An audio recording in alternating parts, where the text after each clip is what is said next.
I was at work one time and the principal pulled me in and she was like, "You're sneaky." And at first I was racking my brain trying to figure out what I had done. And then she's like, "You wrote a book."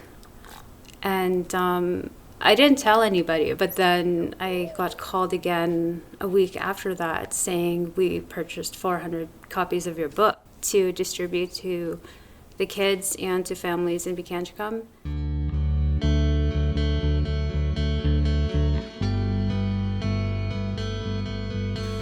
So in the beginning of the year in my classroom, you have rules you have to set in place. And I remember this one kid wouldn't stop doing this thing that I told him not to do. And then one day I told the kids this story and it worked. Like, he stopped doing this thing. He was like, "Oh, this thing is bad." Like, I didn't know it, but then he learned from it. So then I started creating more stories about behaviors that I wanted to change in my classroom using stories and these animals. They became our friends. And we would have discussions on why this behavior isn't good and how we can correct it and be, positive little contributors into our little community in our classroom. I started compiling this together because I thought it would help other teachers and because it was working so well in my class. I chose a few of the stories from this and kind of put it in a rough draft and started sending it out to publishers. And it wasn't long until I got a call back. I was doing laundry in Red Lake with Leah when I got the call. And I was like, "What? My book?"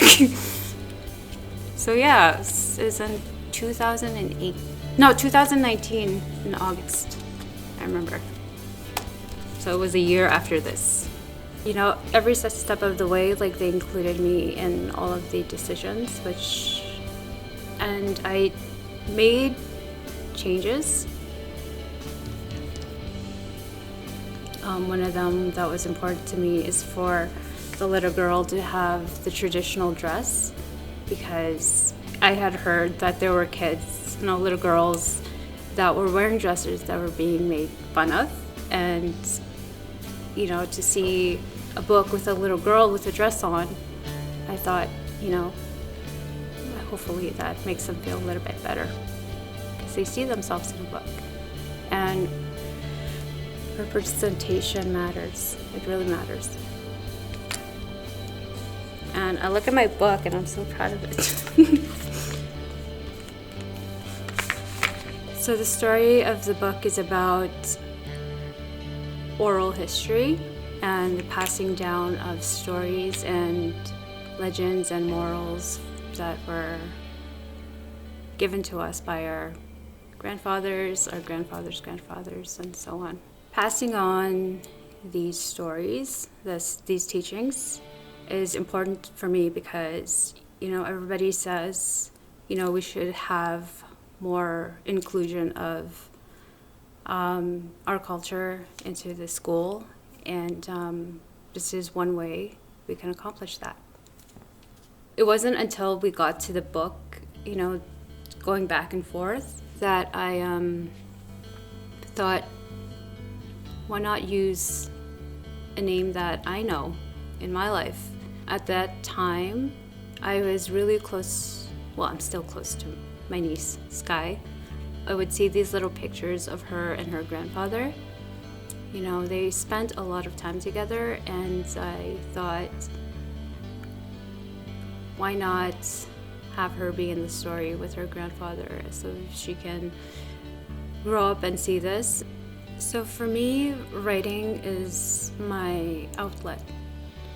And I see a lot of youth that are kind of lost, like they don't know where to put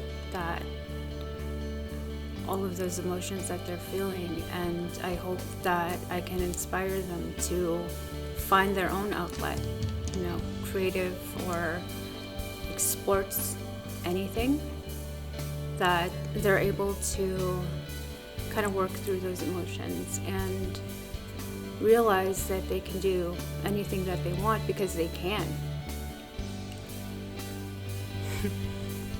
Sorry, I get emotional when talking about them because I just want them to be all that they can be, because they can be.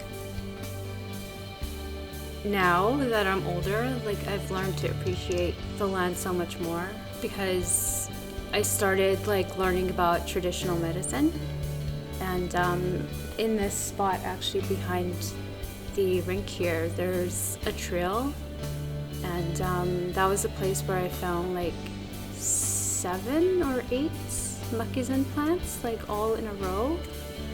So the moccasin plant is actually very rare, which is why I was so surprised to see so many. It takes a very, very long time to grow, and it's something you don't pick. It's good for like muscle spasms, and it's good for toothaches actually. So I've started writing my new book. It's about another little girl who is sharing her knowledge about traditional medicine.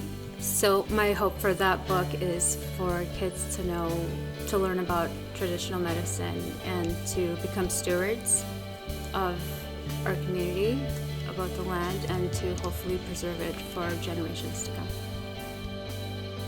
I want to say thank you to the elders who shared their stories and to the teachers who made it possible. To the tiny humans in my life whose wonder and daily inquiries make me wonder and inquire. To our wonderful friend Cocoa Puff, who is a good dog. We remember him in this book. And I cried the first time they sent me that. Oh, good